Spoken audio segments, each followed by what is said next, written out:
This ESPN podcast is brought to you by Geico. 15 minutes could save you 15% or more on car insurance. Visit geico.com.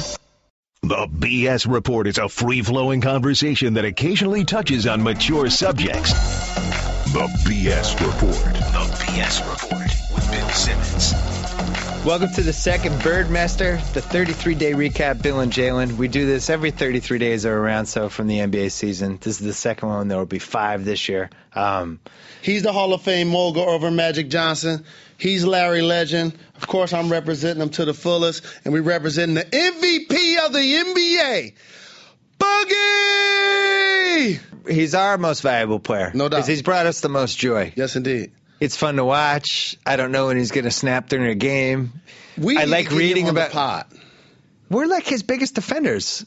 We've been representing for him consistently. If you want a debate about sports, say something about John Wall or Boogie, and we'll get on your case.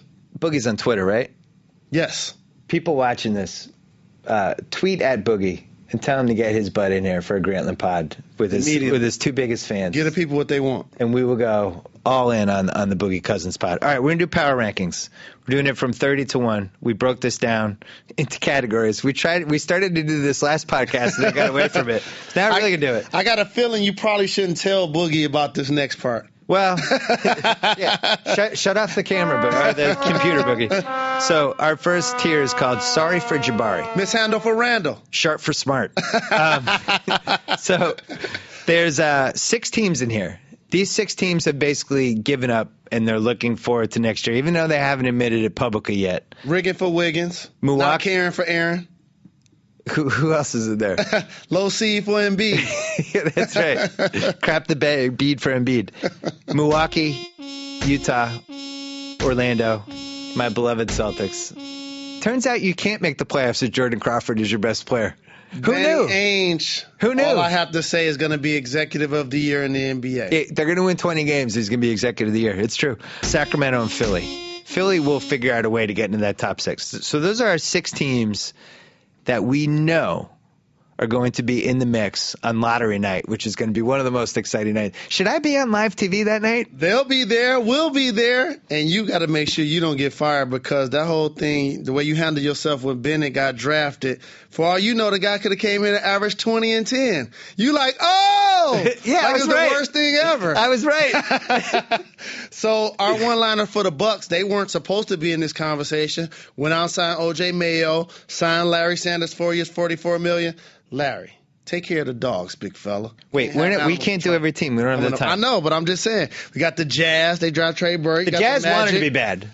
Orlando wanted to be bad. Milwaukee didn't want to be bad. Aaron Afalo's still a player. We talked about the season nauseam. We know about the Kings. And the Sixers, Spencer Hawes. MC Dub. Thad. Evan. I like that team. By the way, why did Memphis give away Tony Roten for nothing? He's a player. Tony Roten's good. What was that? He played himself into some money. They just gave him away. They drafted him a year ago. Welcome to the NBA, young man. You found yourself a career. I like Tony Roten. Yep. You know he's Avery Bradley's best friend? Yeah, they played together in high school. We beat them on a team together. Yep. So we think those 6 are all in the lottery. And Avery Bradley knocking down the 3-point shot from the corner this year. Yeah. Unfortunately, that's our whole offense. Should I be on live TV during the lottery? It's a serious question. You should not. Should I take like those Celtics finally get slotted? Should I take beta blockers or something? What can I take the stuff that like those when people are kind of just drugged on camera? Like, how about this? If they get the 13th pick, you should take X-Lax. X-Lax. That'd be funny if I was heavily saying it just like, hey, we're here at Bill Simmons. Bill took a lot of medication to get ready for this. All right, so we have those 6 definitely. So those 6, again, sorry for Jabari. Yeah. This next tier is a two-team tier. It's team number 24 and team number 23. This tier is called About to Be Sorry for Jabari. If you don't know, now you know. Yeah.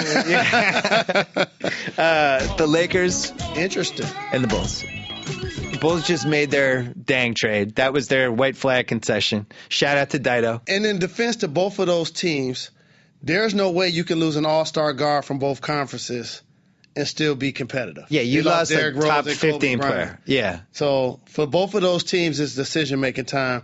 Both teams that have championship pedigree. Right. 2 of the 4 teams in the NBA's history. You know what else? Two franchises with really good fans that get it and aren't going to be like, oh, why aren't we trying? But have you noticed, those fans get it. But have you noticed the teams like the Yankees, the Celtics, the Lakers, the Bulls, they tend to have more fans?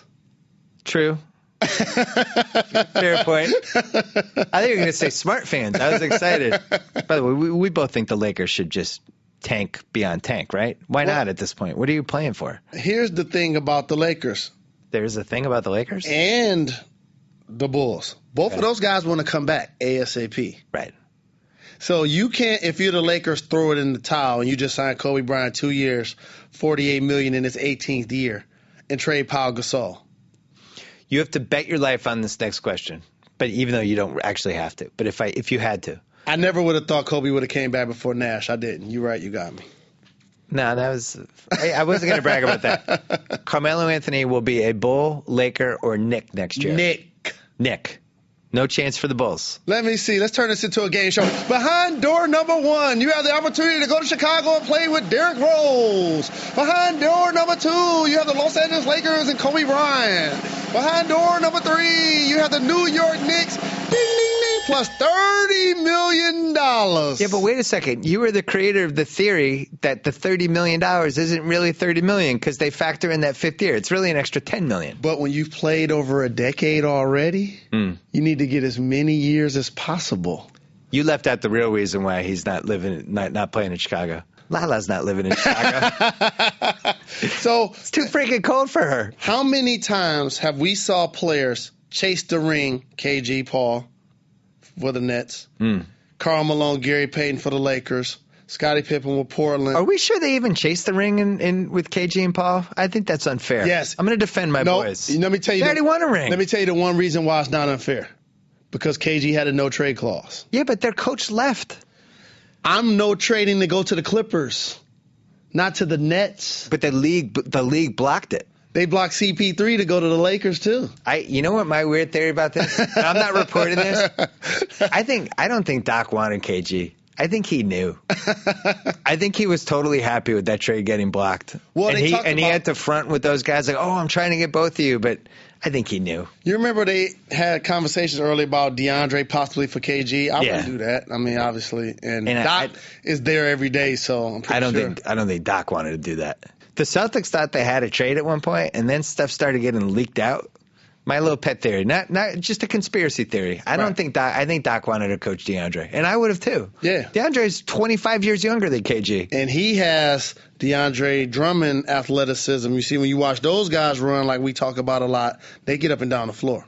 It's weird though to me that somebody could have that great of a body and good shot blocking instincts, and yet have no idea what to do if somebody pump fakes on a jump hook. Pekovic saw him and was like, oh, I get to play DeAndre Jordan tonight. I get to do all my weird moves, and he's going to fall for all of them. How do you not know after you've been in the league for 6 years? It's a veteran moxie, a veteran savvy. And if you're a shot blocker, sometimes those guys become, pole jumpers almost, basically. Well, it's like if you're in the league just because of your athletic ability, one day that switch goes off. Well, I watch Jared Wallace every night. Great athlete. Average 11 rebounds a game 1 year. Once that athleticism starts to go like this and there's no plan B, what are you doing? I know one thing. I don't know who has a quicker release. Is it Gerald Green or Ray Allen? And Ray Allen is because it's wet all of the time and it's been wet for 13 years. Right. Gerald Green, I'm shooting this thing fast as I can. You talking about Gerald Wallace or Gerald Green? Oh, Gerald Green on Phoenix. Oh, yeah. You see, he shoots the ball on the way up. He's kind of a sneaky heat check guy. Yeah. No doubt he's a heat check guy. If we made the heat check All-Stars, he'd be on the list. Our next tier is called The Walking Dead. Number 22, New York. Number 21, Brooklyn. And number 20, the Cleveland Cavaliers, who just added Luol Deng. Well, the one things that make you a Walking Dead and all these teams have in common, the Eastern Conference. Little carrot. That 3-seed carrot. Like, I can get hot for a month. And no matter how bad things get, you look up at the standings and you tell your fan base, your ownership, we're only 5 games out of the first spot. I know it's bad, but if we win 7 in a row, we're the 3-seed. Yes. Yeah. All three of those teams will be playoff teams. I would say Cleveland has the best. Nah, I don't agree with that. I think you're wrong. All of those guys will be playoff teams. Okay, so if that's true, then you have to bump out some teams for me. I'll tell you the 8 playoff teams. Miami and Indiana are in. Miami, Indiana, Washington. Nets, Knicks, Washington, Pistons, Bulls, Raptors. Bulls? Even post-Dang trade? They're going to get in. That's what's really going to make it a mockery, too. Because you're getting in with 35 wins. So you think Thibodeau hates the Bulls so much at this point, his last act of revenge is to single-handedly will them into the playoffs and spoil their lottery pick? They will be in the playoffs. I think you're wrong. They still got Joakim Noah. Darren Butler. They put a walking boot on Darren Williams today. That's not helping. That's not helping. I don't think Brooklyn makes it. It's almost like Brooklyn's destined not to make it. They got a black cloud floating over that team. So and $80 million in luxury tax. And by the way, I know Dang is an upgrade over Alonzo G and Earl Clark. Shout out to Chris Grant, by the way, for giving Earl Clark $9 million for 2 years. What are you doing? That's fireable right there. That's my large market. When you play in a large market, with a good player, people overvalue your production. Right. Like Jeremy Lin would not have had Lin's sanity if it wasn't in New York. Luke Longley. Landry Fields played 1 year and got a $20 million deal, and he wasn't even barely starting for the Knicks. It's all true. Steve Novak. Large market, you're on the big stage. Right. People know your name. They know your face. Your 8 points looks like 20. Look at Nick Young this year. I'd like to include myself playing for ESPN. He has done a great job of finding the camera, making a couple of good shots. Right. Knowing and seizing the moment. I'm going to dress like this on Christmas. Playing in the perfect offense. It'll make $25 million. Yep. His 14 points looks like 25 playing in L.A. Our next group is called No Man's Land. These are teams that they can't really do anything. It would be impossible really to tank, but they're not good enough to make the playoffs. Detroit, number 19. Charlotte, 18. The floundering Denver Nuggets, 17. Memphis.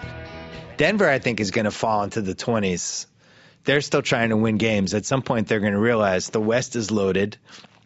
We could get like a top 8 draft pick. Let's just blow this up. I don't think they're ready to do that yet, though. Well, a couple of things have to happen for Denver, and I'm going to say a quick line about each of these teams. Okay. Gallinari and Fareed have to be your consistent players. What happened to Fareed? He was playing more undersized 5 last year and a lot of 4. And he plays so hard that it was infectious because they were having a lot of possessions. Now that they play a little slower and they don't have McGee and they don't have who's injured, they don't have Andre Iguodala who's a defender, another ball handler. Yeah. And all of a sudden how they're getting into their offense is different and he can't be as effective. Can we say that Andre Iguodala is one of the big winners of the season? He is. He came back. The Warriors immediately won 9 straight. He makes their whole team fall into place. I'm going to throw a name at you. You played against this guy when he was in the Blazers. Well, you played against him against the Bulls too. But remember when Scottie Pippen went to the Blazers? Yes. Stats went down. Point forward. Still the best defensive player. Kind of did a little bit of everything. He was a little past his peak, but just kind of knew. That's what Iguodala is right now. He's 2000 Blazers Scottie Pippen. I totally agree. So they lost him. And then Memphis, Gasol's been out with injury. Both of those two teams have something in common. They had franchise-changing win records last year, and they both fired their coaches. Right. Memphis fires their coach. Lionel Hollins and George Karl. They make a really smart Rudy Gay trade. Not fired, but they decide not to bring him back in Karl's case. Right. They make a really smart Rudy Gay trade, except for the part where somehow they ended up with 3 years of Tayshaun Prince. Who's keep getting them checks. He's a borderline keep getting them checks guy. Like he'll be good some nights, but you're paying him $7 million a year, so now you're kind of stuck. Now you're trading Jared Bayless's expiring contract for Courtney Lee. Now you're paying $12 million a year for those two guys, 16 for Zebo, and I think 14 for Gasol. Now what are you doing? Now you're stuck. Now that's your team. We'll give Charlotte a pass because they're the Bobcats. Yeah, but you know what though? I really like that coach. I do too. Do you know they're number 6 in defensive efficiency right now? And Kemba Walker's playing good basketball too. In my Detroit Pistons, we have to decide, are we going to sign Monroe or trade Monroe? I think initially on paper, you probably look at the lineup and think we want to play Josh Moore at 4 to go with Drummond at 5. So now if you could turn Monroe, if you decide not to sign him into an asset, that could possibly get them out of what you consider no man's land. I think they should trade Greg Monroe for a motivational speaker and a psychologist, and not a basketball player. So that's our no man's land. And then the last group I want to talk about, the Chameleons. 15 Atlanta, 14 Minnesota, and 13 New Orleans. And the reason they're Chameleons is I don't know where they're going to go. I'm intrigued by all three of those teams.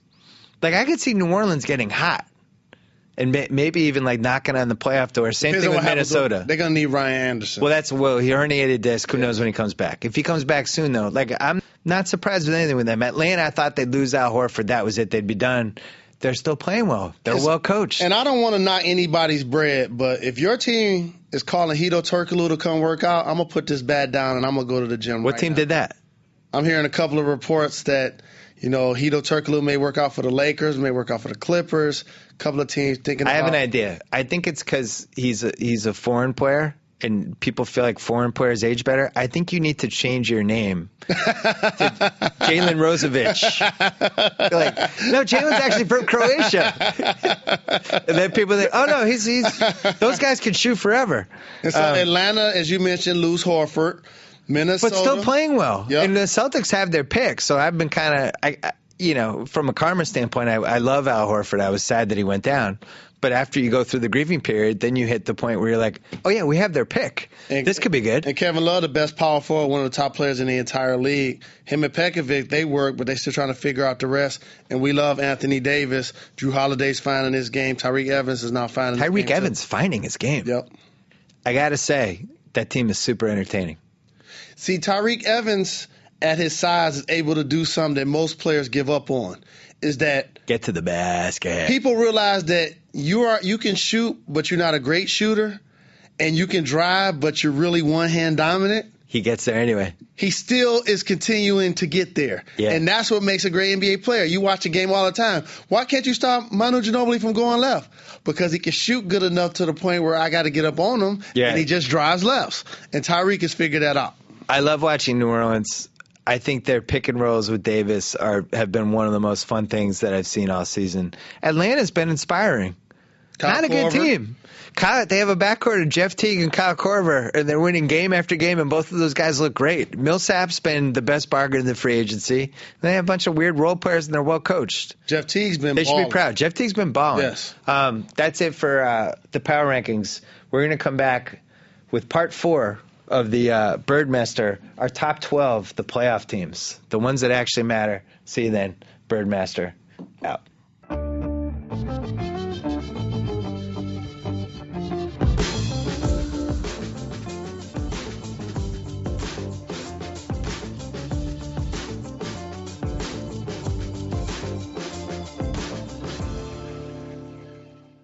Welcome to Bill and Jalen's 33-day recap. This is part 4 of the second Birdmester. So part 4 of the second Birdmester. Welcome back. We were counting down the teams from 30 to 1, power ranking style, through 67 days or whatever. And if you don't like Larry, we don't like you. Yeah, we don't like you either.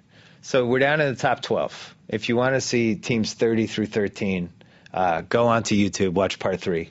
Why haven't they already watched it? Well, they probably have. If you're not subscribing right now to Grandland, if you're not subscribing to the BS Report, to the Rose Report with Jacoby, what type of sports are you watching on the daily? I'm looking out for the people who hit the vape and they're watching it out of secrets. They don't know part 4. Then they watch part 1. They don't know what's going on. All right. And why is he wearing a Boogie Cousins jersey? Because he's the MVP of the league. That's why. All right. He brought the most to the table, we decided. Yes, indeed. Talent, stats, off-court incidents. You know what we're going to do? Weirdness. Yeah, we're getting Boogie on. No, we're going to go to Sacramento and sit courtside for a Sacramento Kings game to cheer for Boogie. That's what needs to happen. I'm so ready. I can't wait to do that. Where can we go? We're going to do that. Oh, that's great. A good one. That'd be tough to get tickets there. They actually people like That's just no, wrong. no. Seriously, they sell out every game. Okay. We'd have to call in a favor. I mean, we could go sit courtside in Milwaukee. We could go and get tickets probably outside for $5. Do you realize for the rest of the season you could pay $99 and get tickets to the Milwaukee Bucks games for the rest of the year? Right. So if you're a basketball fan and you want to see your favorite team, just pull up the Bucks schedule. And for an extra $30, Larry Sanders will watch your pets. Too soon. Come on, guys. Come on. And by the way, he broke his hand in a bar fight, and he's a big dude. He's tough out there. And got in a locker room argument with Gary Neal last weekend. Did you read that? Hey, but don't give up. Gary Neal said, I know I'm earning my money. It's like, you are? I've been watching Bucks games. Nobody's earning money. I'm glad you brought that up, and I'm glad that actually happened in the media. Players always argue with one another. Right. And the culture of a locker room is, I can say whatever to you, and you don't take it personal. Yeah. So if you got a knot on the side of your head, if you got bad teeth, if you got bad skin, whatever it is about you, I can say it, I'm your teammate, and you're allowed to say something just as mean back to me. But Gary Neal crossed one line, Bill. Brought up money. Stay out my pockets. Yeah. Keep your hand out my pockets. I didn't get this money because I earned it. I had the leverage to negotiate Right. it. And now all of a sudden it makes me, like you, pull up Gary Neal's stats and say, Larry Sanders didn't get your money. Green got your money for the San Antonio Spurs. Okay? The other free Now agent they're arguing about money. It's not going to end well. not going to end well. There's some laws in the NBA locker room. Pay your card debts right away. Yes. Right? 24-hour maximum. Guys making millions. I shouldn't have to ask you multiple times about my bread. If somebody has a girl, you then don't go after that girl, at least for like a year. You could talk to anybody in the world, but just don't mess with the other teammates' significant others or ex. Yeah. Can't do that. What about somebody that they dated for like 3 weeks? Well, do you have to wait like a year? Well, like your jersey, is that league property? That's something totally different. That's another conversation for another day. Another conversation. Yep. Another thing, no insulting that involves salaries. Correct. It's bad. Yeah. It's professional basketball. Like everybody that you see traveling with a team is under contract. You're all on the same team. Everyone's trying to make as much money as possible. Correct. You don't point out the flaws of salaries. Okay. Correct. All right, so our top 12. This group is called the Fool's Gold Diggers. They're chasing fool's gold and they're digging for it. And this group includes Washington, Toronto, and Dallas. Dallas is the best of those three teams, but they're in a no-win conference. Washington, I think Washington's pretty talented. How about this? When you watch Washington, don't you think like, oh, that team's kind of talented? I do. And watching a lot of these rosters made me think of this. Rick Carlisle's really good coach. That's why when we did the preview, remember when we did the preview and I picked up for the playoffs and we argued about it? I was like, I got Rick Carlisle. He can't not go 500. It's impossible. I don't recognize Monte Ellis. He's actually playing within a team concept. How about winning with DeJuan Blair as your center? Yes. He's got no knee ligaments. He's playing elbows in boxes, shots in transition, pick and rolls with Dirk, so Dirk can do catch and shoots.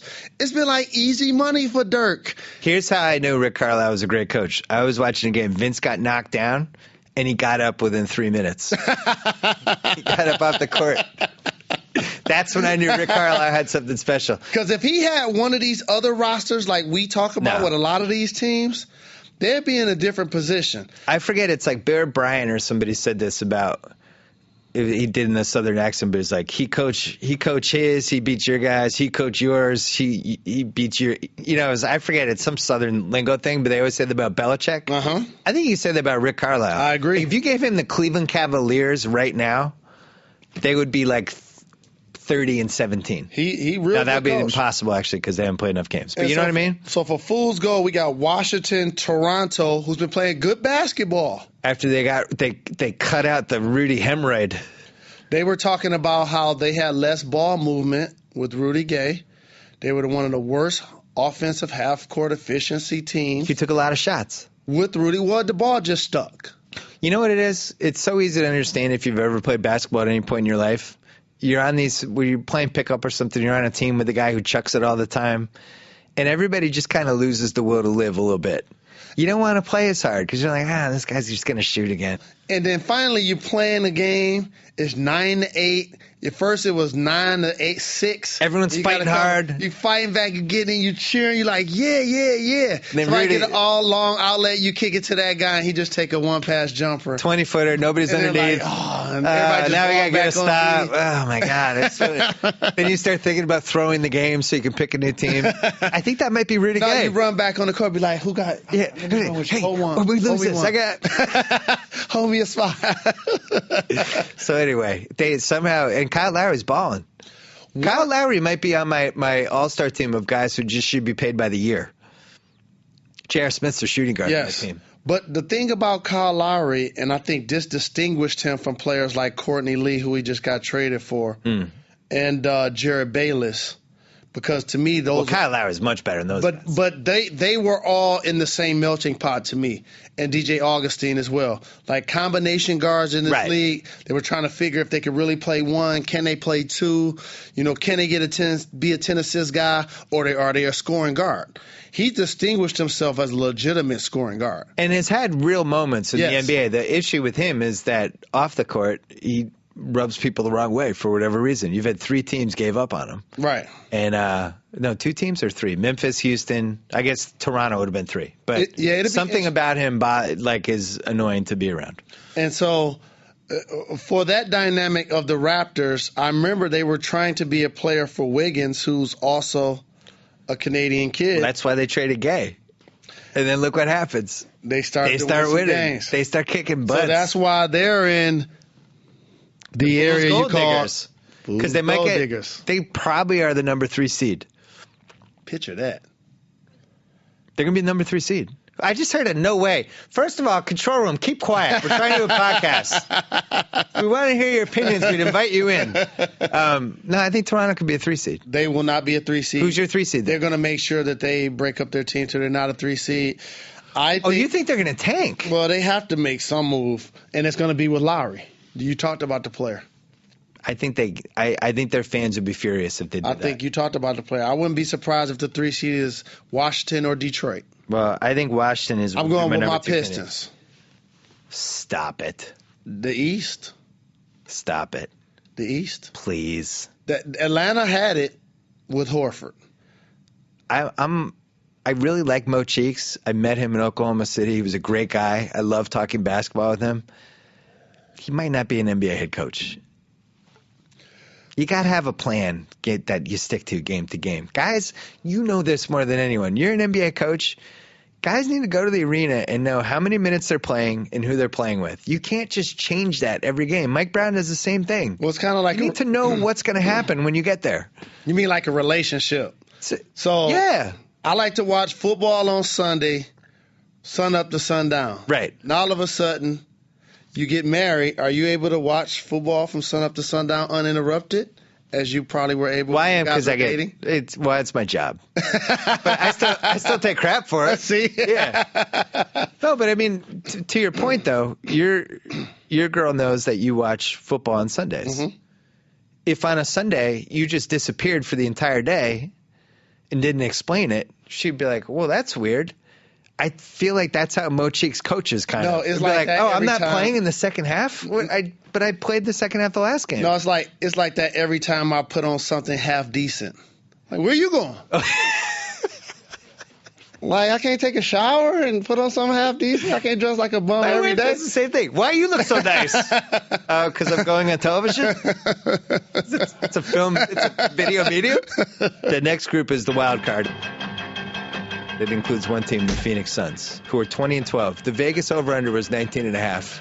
They were the number 30 team. No, they were 29. They were 29 or 30 in our NBA preview. They have already exceeded their Vegas over-under with 50 games to go.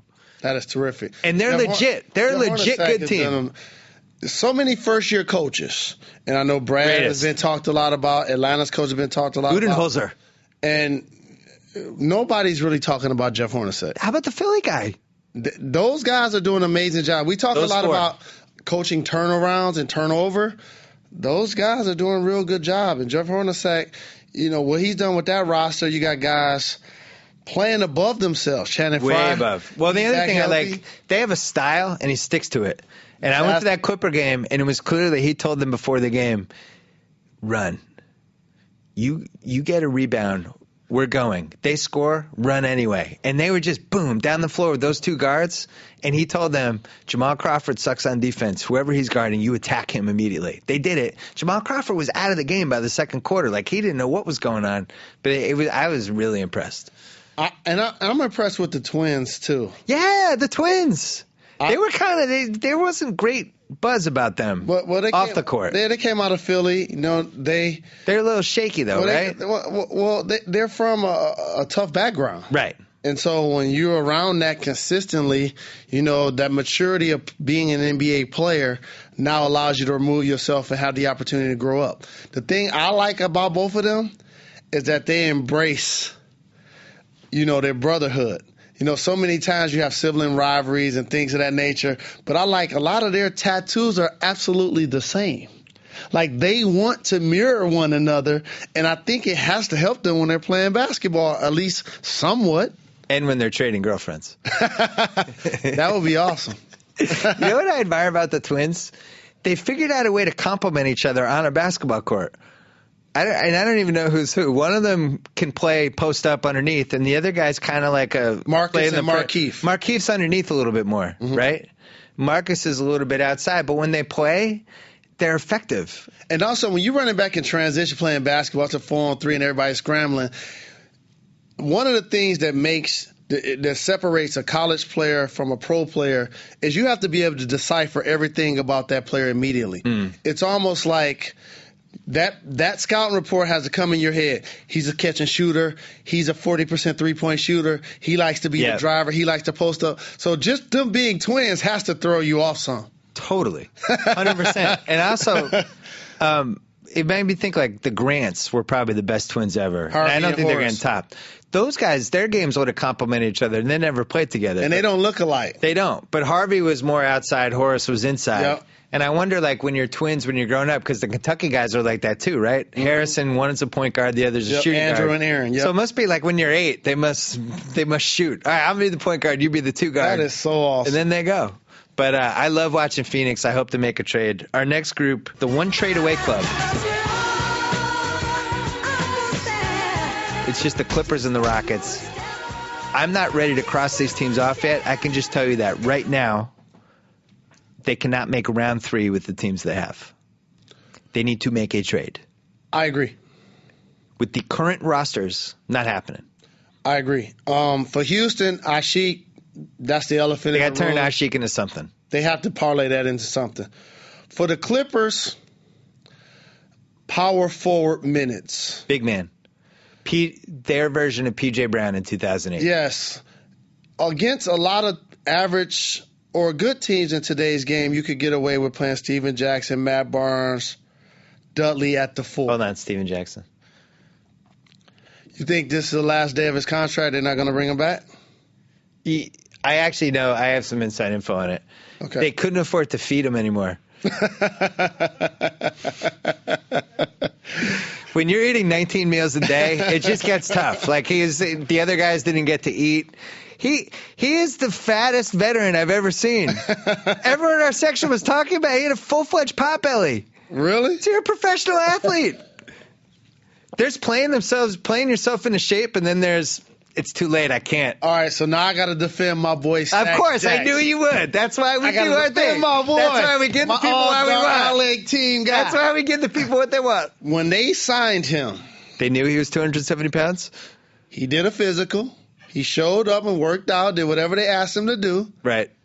He was still recording his records, doing shows, cooking, and all of that. So when they signed him, they probably felt like we're going to help him work to get himself into shape. They did with Lamar Odom last year. Yeah, that worked out great. So maybe they're looking to do that. So Lamar Odom's a great I like the league with Steven Jackson's in it. We need to get Richard Hamilton back in the league, too. I love Steven Jackson. I really wanted it to work, and I think one of the reasons they got him was because then they were going to trade Matt Barnes, right? Because you feel like Steven Jackson is now your wing guy / muscle, big 3 guy. He's just too old. They need a guy that's taller than Dudley, taller than Jackson, Dudley's the taller than Barnes. Dudley's the elephant in the room here. To play 4. Because we love Jared Dudley. Great guy. I like following him on Twitter. I root for him. I thought he was great in the Suns. He's been bad this year. And they traded Bledsoe for him. They really miss Bledsoe's defense. Really miss it. Because Jamal Crawford's not guarding anybody. J.J. Redick's okay. Chris doesn't want to play defense really hard 82 games a year. Bledsoe was a great stopgap defense guy for them. But see, one thing that you have when you got Chris Paul, though, is the last 2 minutes of the game in the West. I understand Tony Parker and the Spurs. I understand OKC. But they're just as good, depending on what day it is, as Golden State or Houston. I think Golden State's a little better. Or Portland. Because Golden State at least has the Iguodala defense advantage, and Bogut a little bit too. I just think they're as Steve Kerr always says, you got to get stops as the rounds go along. I don't think the Clippers can get stops. If I had to rank the teams, that's what we're doing. I would, but you're going by, you're going by one trade away. That's for Houston versus the Clippers, right. I mean. So I do think the Clippers need a trade to be better on paper than Golden State. I'll tell you who they need to trade, but I don't think there's a market for him, is Jamal Crawford. I don't think they could trade Jamal Crawford. I don't think any other, because only a contender would want him, and I don't think any of the contenders have the piece to give back. Let me tell you the one thing he can do that nobody else on that team consistently does, that get his own shot. Chris Paul has to get shots for every other player on the roster. But here's the thing. You could easily replace his minutes with J.J. Redick and Willie Green. You couldn't. You could, though. How I'm saying would if they it get shots? What hurts them more, Ryan Hollins or the downgrade from Jamal Crawford to 10 more minutes of J.J. Redick and then 15 minutes of Willie Green? They, in building this team, built players that were specialists. Yeah, but I think they built the team wrong. I think they have too many shooters. Correct. Then they went out and they got Mullins and Jamison. Everybody in this team plays 25 feet from the basket. Correct. So if that's the case, you need one guy that can put the ball on the floor and get his own shot. And Jamal Crawford's one of the best in the entire league at doing it. He's the one guy that can get them, besides Blake or Chris, that can jump up and get them 20 points and a half. My problem is their crunch time lineup is Chris, Jamal, Dudley, or Barnes, Blake, and DeAndre. You're not getting past round 2 with that. So You're just not. We agree that with home court advantage on paper, the Clippers. Well, they're not getting home court advantage in any series now because of this Chris Paul injury. They will be a 6-7 seed. Clips in Houston, one move away. I do think at this point the Golden State Warriors have surpassed the Clippers to go with Chris Paul. Well, that's our next group. I'm glad you brought them up, Jalen. The Golden State Warriors are sleeper. The number 6 team. I had given up on this team. I thought they were all offense, no defense. Iguodala came back. They got hot on the East Coast. They've ripped off 9 straight as of this taping. That might end by the time you watch this. But they got 6 really good guys. And then Draymond Green, kudos to him.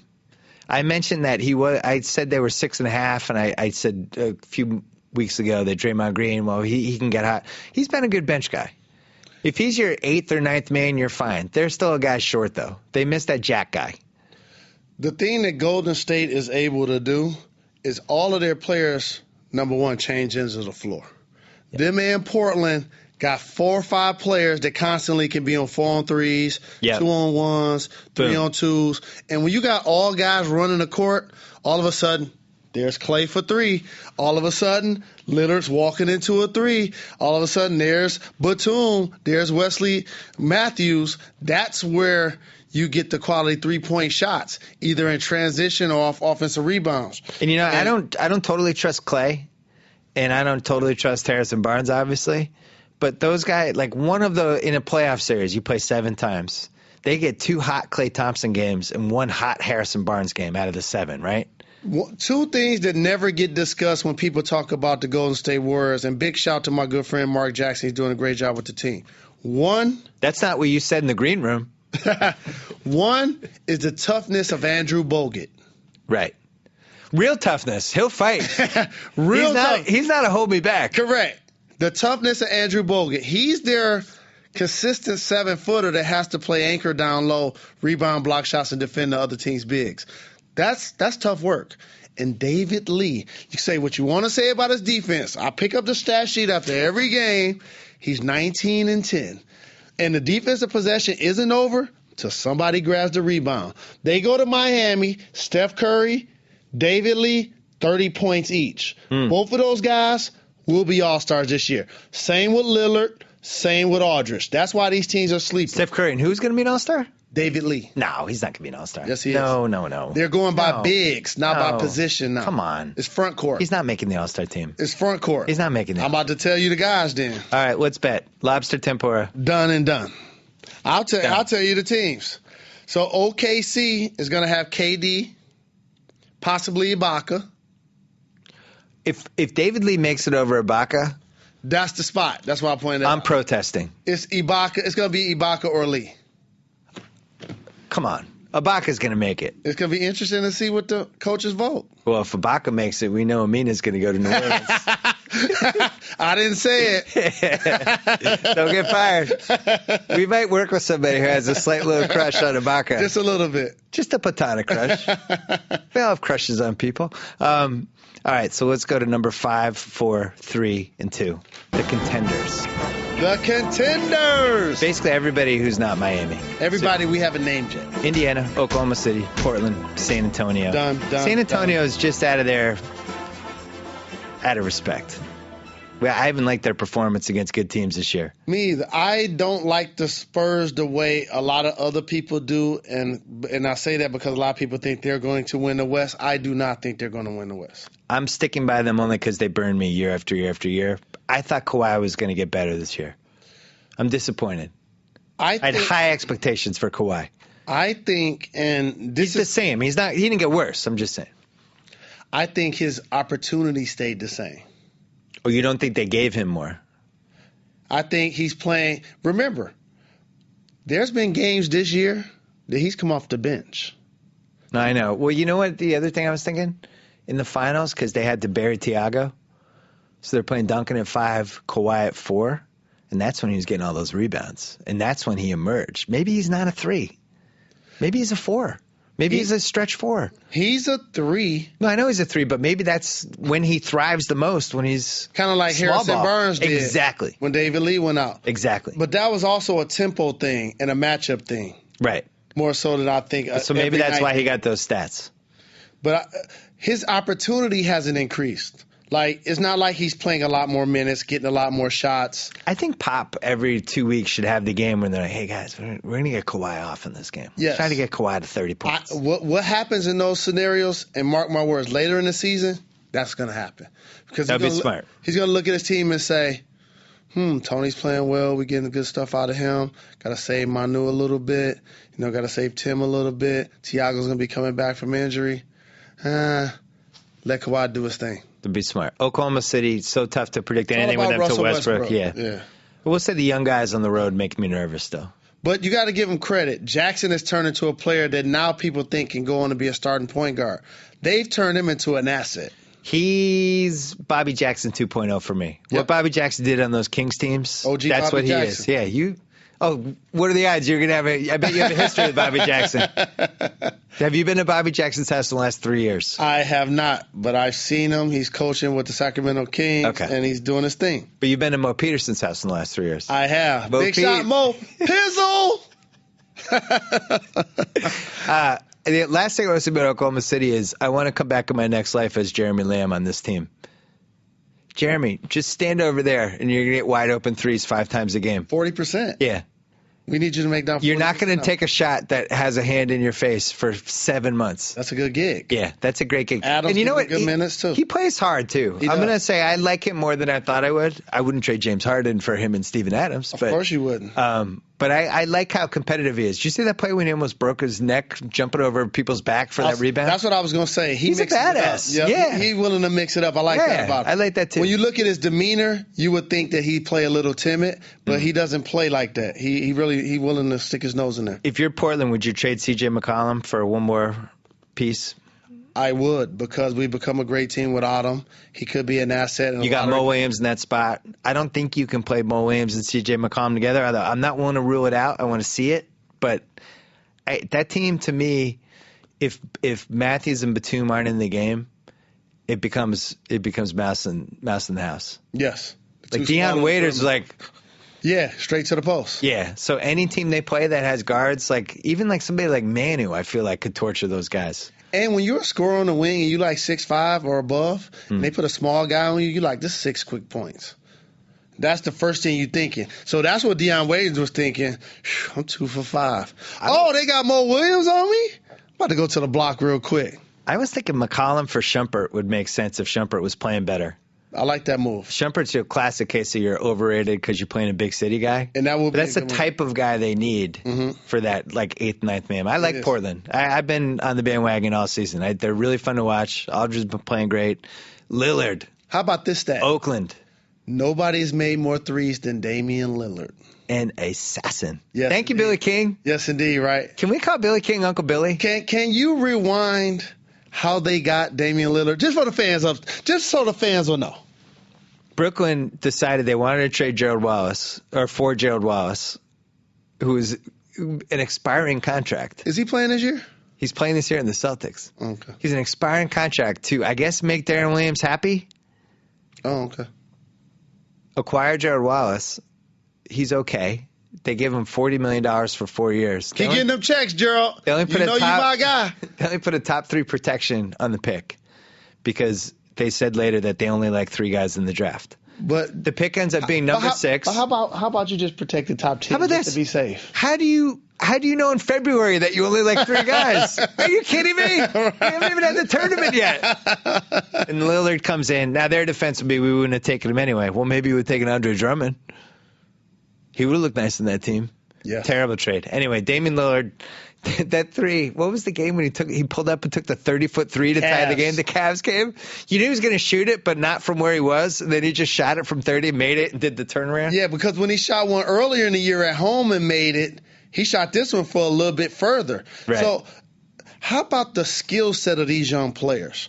The reason why I never like to compare players with eras is right now for the youngsters, if they go look up Bob Cousy's highlights or the Big O's highlights, they're probably looking at the ground while they're dribbling. Yeah. Or it's probably right-hand dominant. And as the game continues to progress, the skill level progresses. Yes. Damian Lillard, Steph Curry, these guys between the leg, behind the back, split a screen, and shoot a 3. And it's an accurate shot. You played against Mark Price, right? I did. He was so one Mark of my Price, favorite players, yes. I think, was the guy, somebody's written about this. Mark Price was the first guy to split the screen. He was. And now people like Curry and Lillard do it in ways that I kind of never thought were possible, that human beings could make that decision so fast, slice between 2 guys, almost like watching a running back cut through a corner. It's a new move that I've seen a couple of guards do. I've seen Steph do it. Kyrie does it. Kyrie does this too. Jamal Crawford actually is able to do this. It's if you're a right-hand dribbler and you're on the left side, you stick out that right foot and that right elbow like you're about to go around the pick, and you either whip it behind your back or whip it back between your legs. And that move actually then allows you to unlock the floor faster because it opens up your shoulder quicker. Right. So normally if you do a split, it's, and my back is turned a little bit. But if you do that half little step and you're still looking at the floor. The skill set these guys play with, Steph is doing left-hand passes accurate across the floor. So is Damian Lillard. So Portland's for real. They're for real. And I'd like to see them do one thing. That's Terry Stotts is the coach of the year, I think. Yeah, he has to be in that conversation. Hornacek would be my number 2. And I'm glad that we're talking about contenders, San Antonio, Oklahoma City, and Indiana. Like, everybody knows they're contenders. But I'm glad that Golden State and Portland are now in this conversation. Indiana has been the best team, but I cannot make them the favorite because I still feel like the road goes through LeBron. It just does. Of course. I mean, until somebody beats them. Right. They're the favorites. It had to be you. Our number one team is Miami, the favorite. It's Boogie, then LeBron. Right. In that order. Right. Boogie's our most favorite player. He's our Boogie's MFP. the MVP of the NBA. No, he's our MFP, most favorite player. Indiana, what if Granger doesn't show anything that makes you think he could play 20 minutes a game in the playoffs in the next month? Do you trade that contract? I really like Danny Granger. He's in the last year of his contract. Two things Indiana have to watch for is he's a player you developed into an all-star. You did the same with Paul George. You did the same with Roy Hibbert. You're doing the same in developing Lance Stevenson. Now he gets injured on your watch. You rehab him. You get him back. You work him back in last year. You get eliminated. He's not 100%. You try to work him back in this year. He's hurt at the beginning of the year. He's coming back, play some good minutes, has some good moments, but not really game-changing moments. Yeah, he's been okay. The problem you have now is if you don't move him and somebody still comes to overpay him this summer and you lose him for nothing. Well, I think that's going to happen anyway because they need to get that money to Lance. So if that's the case, then you have to find a way to move him. And if you're going to move him, I don't think that they could get a guy like this. It's got to be an expiring contract. But you talked about the Clippers moving Jamal Crawford. I wouldn't move him. But if he played for Indiana, right, that would be ideal. What if it was a Jordan Crawford? Or Jordan Crawford. But the problem is he's not as good. Right. No, he's not as good. But I'm saying, like, could you do the Chris Humphries, Jordan Crawford for Granger? Now you get a heat check guy. But they're going to need that guy. I don't even know why the Celtics would do that. But they're going to need that guy to finish games. Oh, that's a problem. And that's the whole thing. And remember, See, they're screwed because they can't take on the contract because they have to pay Lance. Right, and rightfully so. So anybody they have to get, like, for instance, Rodney Stuckey's an expiring. That's a perfect example of a player that But will you work need well Rodney in Indiana. Stuckey. Detroit, I would like to see him stay in Detroit, but I really like him in Indiana as well. Rodney Stuckey's been really kind of sneaky effective this year. Let me tell you one. He's been like their crunch time scorer. And he looks like 50 Cent. Yeah. One of the things I appreciate about Stuckey's game is he was going against Chandler Parsons, who's 6'8", 6'9". Right. He's clearly 5 inches taller than Rodney Stuckey. Yeah. Posted him up like he was 5'11". Turn around, score him 3 straight times. I think Rodney Stuckey could have a 2009 Ben Gordon moment on a playoff team if he's playing like he did this year. So you think that when he scores, do they play in the club? Go. So I think the Clippers should keep Jamal, but if I'm Indiana, I'm eyeing a player like Rodney Stuckey. Miami, this is their team. I think they've conceded the 1 seed in their heads. They're fine with it. They're going to get the 2 seed. They want to get 64 games out of Wade. Make sure he's healthy. I got to do something that the national media never does. Okay. I want to get on my soapbox about Chris Bosh. You're going to get on your soapbox. About Chris Bosh. Okay, let's hear it. We know that they have LeBron, the MVP of the league. Mm-hmm. We know they have Dwayne Wade, who when he's healthy this year, they're winning basically at an 80% clip. Yeah. But sometimes he's flash. Sometimes it's flashes because he's going to pick and choose games, and rightfully so. They want to keep him healthy for the playoffs. The steady behind LeBron James is Chris Bosh. And what makes him the steady is he's their only consistent interior performer. So some nights he got to play 4, and some nights he's got to play 5. He's shooting perimeter shots. He's making threes. He's on the boards. He's been consistent. I like the way he's playing, too. He's an all-star. He's definitely an all-star. And he also validated his move from Toronto with people saying, oh, he's just going to ride LeBron's coattail and get a ring. No. Actually, he's balling. And he's playing at a high level. They need his production. You haven't seen a consistent Beasley. You haven't seen much consistently out of Birdman. You were happy Beasley got a haircut. I was. You thought you think there's been a commitment to professionalism. Well, I'm going to tell you how I've been in these conversations. You're not against that haircut. You're just saying, like, you got to fit in the culture of the team. At one point, Beasley was rocking half braids, half fro. And I see at the same time. At the same time. That's not a professional look by in your my standards. 2 Chainz voice at the same time. Right. So you go to Miami after you just got released by Phoenix. They bring you to the office, and Pat Riley or Eric Spoelstra see that, and they don't say nothing to them him on their own. They bring in somebody else like Zoe to do it. Hey, big fella. Yeah. Talk to the young fella. Make sure you tell him how we do things around here. Yeah. We don't have. So you bring in Zoe. We don't have combination hairdos. Who's bigger than you. Yeah. Who's stronger than you. Who had a better career than you. Yeah. And has been in Miami this entire time, basically, since he retired. Yeah. And he says, hey, young fella, this is your last chance. And there's a certain professionalism we expect you to exhibit, and it includes the way your appearance is. Yeah. We don't mind doing preseason. Yeah. Opening night, make sure you cut that. Yeah. All right, big fella. Yeah. Okay, so. Yes, big fella. Yeah. And that's how that goes. Winning teams do things a certain way. Miami Heat have a great culture. Their exposure doesn't give enough credit. They run that thing like the mob, Bill. How many years have those guys been sitting over there? You got Eric Spoelstra's been there forever. Keith Askins, McAdoo, Ron Rothstein has coached the Heat and the WNBA team. He's been there forever. Okay? Yeah. So when you become a part of that family, that cohesion, that trust is now put them in a position to be a dynasty. Well, that's why you just made the case for why LeBron's not leaving. Correct. And the Luol Deng trade, if they sign him to an extension, that closes the door on LeBron going back there anyway. Yep. Well, when they trade for him, really, it kind of does, because that's Kyrie's. Right. Well, but that at least allows them some sign and trade possibilities with him. But Miami's still the best team. They are. LeBron's still MVP. LeBron's the MVP.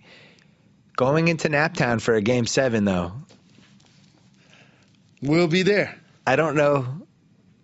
Well, I'm allegedly not going to be there. As I quote Coach Doug My wife Collins. doesn't think I'm going to be there. My wife doesn't think I'm traveling for the Eastern Finals. Coach Collins says, what do the Heat believe if the Pacers say they want to win at home in 7? They're going to win the series in 6. That's the mentality. AKA the 93 Bulls. Yep. Right? That's the mentality. Charles Smith season. Jalen, that's it for our second Birdmester. It's over. We've been going on for so long that the TV shut off. They closed the lights. Over. The bouncer turned the lights off. They turned us off. Larry, thank you for joining us. Thanks, Larry. Thanks. Mogo, we miss you. Our audience will be back right before the trade for the All-Star break, right? Our third Birdmester, we're blowing it out. And we're going to have clips and movies, the whole thing. We're going to really try on that one. And around the Birdmester, maybe on the Birdmester, we could do our draft for All-Star Weekend. Oh, the celebrity draft. Yeah, we're the two celebrity league coaches. They're going to see Jerry Rice in primetime pick the Pro Bowl team for the NFL. That's a good idea. Wait till we pick our team for the celebrity game. I like that. We should have a lottery. We should to decide who gets first pick. That's it for that. Check us out on NBA Countdown. We're on Friday night, January 10th, and then January 24th are the next two big shows. ESPN, I think 7:30, something like that. Mm-hmm. And check us out on Grantland, my column every Friday, NFL playoffs. Jalen's podcast, the Jalen Get the Rose people Report. what they want. Got to give them what they need. Hey! See you around next time. So I get to sign off. Whoa! Thank you for downloading the BS Report with Bill Simmons. Too much fun. Check out more podcasts at the iTunes Music Store or at Pod Center at ESPNRadio.com. Peace out. Hey, what you got there, Golick? The new Subway Chipotle chicken melt with guacamole. Man, that looks good. Yeah, this new guac is really bringing the flavor. Got one for me too, right? Well, yes and no. Mostly no. Well, really, all no. Try the irresistible new Subway Chipotle chicken melt with guacamole, juicy grilled chicken strips with Monterey cheddar, Chipotle Southwest sauce, and new guacamole made from ripe Hass avocados with just a hint of jalapeno. Subway, eat fresh.